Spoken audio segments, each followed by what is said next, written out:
Hi అండి, అందరికీ నమస్తే. అదే మేము లేటెస్ట్‌గా ఒక 200 కోళ్ళతో నాటు కోళ్ళ ఫామ్ పెడదామని చెప్పాను కదండీ కొన్ని వీడియోస్‌లో. దానికి సంబంధించి ఒక ఎకరాకి ఫెన్సింగ్ అనేది వేయడం జరుగుతుంది. ఈ ఫెన్సింగ్ కూడా చూడండి, మేము ఒక ఐరన్ పోల్ తీసుకుంటున్నాం. మళ్ళా తర్వాత ఒక 8 ఫీట్‌కి ఒక వుడెన్ పోలు, మళ్ళా ఒక ఐరన్ పోలు, అలాగూ ఆల్టర్నేట్‌గా మేము పెట్టడం అనేది జరిగింది. ఇలా పెట్టడం వల్ల ఏంటంటే మనకు కొంచెం ఖర్చు అనేది తగ్గుద్దండి. మనం స్టార్టింగ్ స్టేజ్లో ఉన్నాం కాబట్టి భారీ ఎత్తున ఎక్కువ ఇన్వెస్ట్మెంట్ పెట్టి ఈ టైంలో మనం చేయలేము. అందువల్ల ఏంటంటే మాకు సమీపంలో దొరుకుతున్న వేప, నేరేడు ఇలాంటి కర్రలతో మనం యూజ్ చేసి అక్కడక్కడ మనం ఈ ఐరన్ పోల్స్ యూజ్ చేసుకుని దానికి పర్ఫెక్ట్గా కాంక్రీట్ అనేది వేయడం జరిగిందండి. మొత్తం ఇది మామిడి తోట అండి.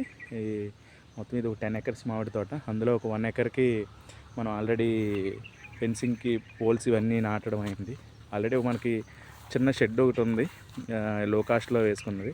అలాంటిదే ఇంకో లో కాస్ట్ షెడ్ ఒకటి వేసి త్వరలోనే నాటుకోళ్ళు స్టార్ట్ చేస్తామండి. మమ్మల్ని సపోర్ట్ చేయండి. అలాగే మాకు మీ సలహాలు సూచనలు కూడా తెలియజేయండి. ఓకేనండి, థ్యాంక్ యూ.